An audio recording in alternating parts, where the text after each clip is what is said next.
Hello and welcome back.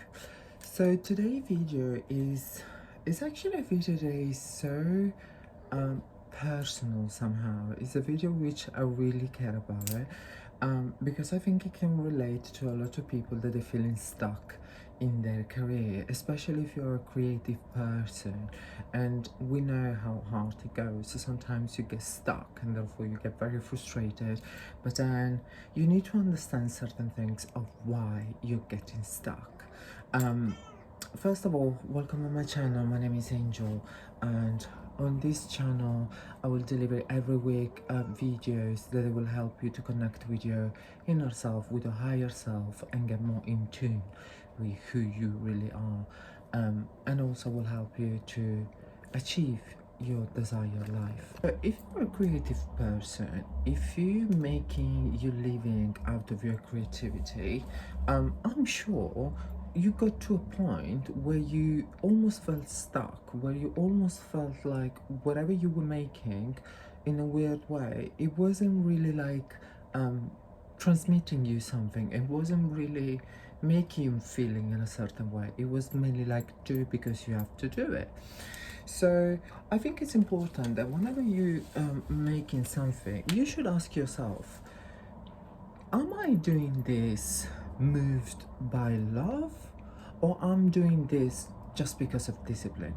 So as we discussed it before in other videos, emotions are the frequencies which we are deciding to vibrate off, and love is actually one of the emotion which is in the upper class of vibration. It's one of those emotions that makes you vibrate very high, therefore it makes you manifest easily. It makes you attracting things easily in your life. So whenever you're creating something, ask yourself, I'm creating this moved by love or what? I think that especially for creative people, it's very important that you ask this question to yourself, because due to the fact that we're living in a very capitalist society, most of the time we're making things with the purpose of making money.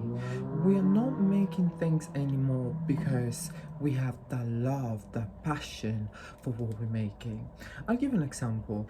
In my personal field, which is fashion, bridal and stuff like this, whenever I'm creating a collection, and especially lately has happened, where at one point I feel stuck. I feel like, okay, I have beautiful designs in front of me, I have beautiful things in front of me, why I cannot make it? Why I cannot move forward to the next step, which would be probably pattern cutting, sewing, or whatever it is?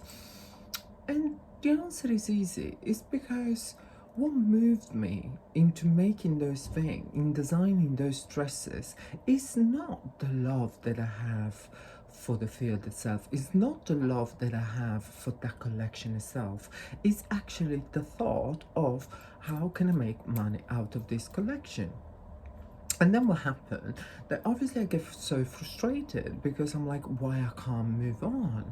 And getting frustrated in a weird way, it puts me in a sort of like self-doubt emotion, in a self-doubt position where I'm like, maybe it's not good enough, maybe I'm not good enough. And then what happened, that you went from the upper class of love, where it should be the main, let's say, fuel for your creativity, you're going all the way down. And when you're very low, when you're very down with your vibration, there is nothing good coming. There is only negativity coming in. And we already talked about it. Because unfortunately, this sort of like capitalistic society, it kind of implanted a seed in our mind that you have to create to hurt, you have to make to hurt, you have to do to hurt. But as we know, creativity is a slow process. It's a process that gets moved by emotions, by feeling. Think only about it when you get inspiration, okay? When you're going out looking for inspiration, when you're going to a museum, when you listen to a song, when you maybe look at a landscape or whatever it is. The first thing that gets you is that emotion, is that feeling, is that sensation. Therefore, creativity is moved by emotions, by feelings, and not by the fact that you need to make money out of it. Now, what I'm saying is, it's not a bad thing to turn your creativity into the money maker tool, because at the end of the day, if that's your gift, you should use it to probably provide yourself for a living or whatever it is. However, I'm saying that it's bad when that becomes the main focus, when the main focus of you making art is I need to make money out of it, because you're not putting your soul in it anymore. You're just putting the business point of view. You're just putting the point of view of like, how can I make money out of it? Now, discipline is something that I'm not saying is bad, because at the end of the day, discipline is that kind of thing that helps you to stick to like a schedule, to kind of, you know, organize yourself, to have a structure, and therefore it's good, because we know, as a creative person myself, sometimes I get so lost in many projects, so lost in like timeline or schedules or whatever it is, but like it's very easy, let's say, to get lost in the creative process. So discipline is good because it kind of, you know, roots you down, and it kind of, you know, give you that sort of like how can I say, structure perhaps. However, once again, you need to remember that discipline is not the fuel that pushes your creativity. The fuel for your creativity is love. Love what you do. Put the emotions in what you do. Feel what you do.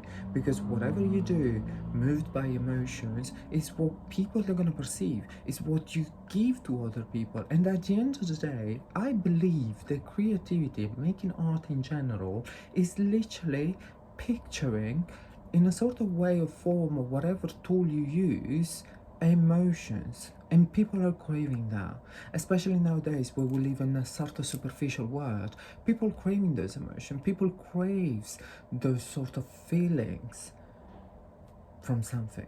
Because think about it, perhaps discipline itself, it kind of creates the sort of like thoughts and process of thoughts in your mind, where it's like, if you create something that is not profitable, that is not making you money, you're not doing good.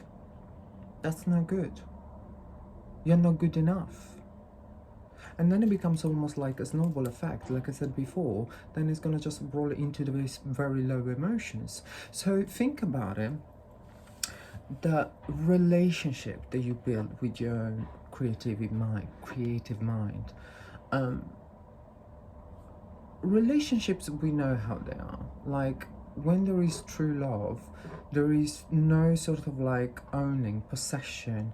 There is just respect, and there is almost a sort of like curiosity of seeing how the things can evolve and how the things they're gonna move. So be curious, be creative, be like inspired by your own creativity. Let the emotion be the focus of everything. The other day, actually, I went through this whole process of thinking, because I'm currently making a collection, and somehow I'm feeling stuck. So then I sat down and I was thinking, okay, Angel, why do you feel stuck in it? Because there is this deadline that you need to respect. However, is there love in what you're doing? Is love in this collection? And unfortunately, the answer was no. So then I started to go almost like backwards and thinking, okay, when I was young, what actually moved me into this? What actually led me into choosing what I wanted to do? Why I decided to be a fashion designer? So I remember when I was a kid, that even my grandma and my mom, every time they were showing like, I don't know, fashion show in TV or whatever, they were calling me, and I was completely no. I was completely like stuck in front of the TV watching those models, those dresses, the way they were moving, those fabrics and all those sparkly things, and all of this. It was something that was giving me emotions. It was making me feeling in a certain way. So just by remember that, I actually remember that's why I wanted to do this. I wanted to do this not because the superficial thing, not because of the fabric, the models or whatever, but because of those emotions. Because I loved feeling those emotions. I loved feeling that sort of like tingling sensation in my stomach every time I was looking to a fashion show, every time I was looking to those models walking down the runway. So keeping that in mind, whenever I'm creating something, I'm thinking, how can I capture those emotions again? How can I put those emotions again into my design? How can I perhaps make that kid now out there, when he sees my design, feeling the same way? How can I make that bride that wears my dress feeling that emotion?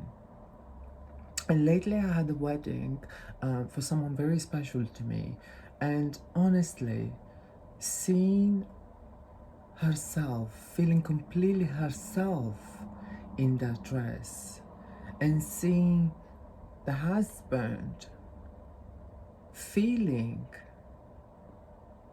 the girl, feeling the beauty that was there and everything, it moved me so much. And then it's what I actually almost like congratulate myself and be like, you did it. You captured those emotions, you captured those feelings, because she feels good. He can recognize that everything is beautiful, everything is moved by love and emotions. So I think it's extremely important as an artist that, once again, we're not rushing into this. We're not like stressing ourselves out. We are not pushing too much, putting too much pressure on ourselves. We should create art because art is beauty. Art is something that is very connected with emotions, and it's the only way that you can make someone feeling something. So my suggestion is, whenever you feel stuck, whenever you feel like nothing is moving from the creative point of view, maybe you should stop. Maybe you should think if whatever you're doing is moved by emotion, is moved by love, or maybe it's just moved for the fact that you need to make money out of it. And if that's the case, just stop. Stop for 1 second. Once again, there is no rush. It shouldn't be any rush. It should be just you enjoying what you do. I kind of bumped into this quote the other day, which kind of, resonate a lot, and especially in this topic, it kind of, made me think a lot. Are you climbing a mountain for the world to see you, or for you to see the world? Think about it. If you're a creative person and sometimes you feel stuck as well, let me know how you deal with it. Leave a comment down below, because I will be very curious to know what's your point of view on this topic. And once again, thank you so much for the following, and thank you so much for all the people that have been supporting me lately. I'll see you next week with a new video.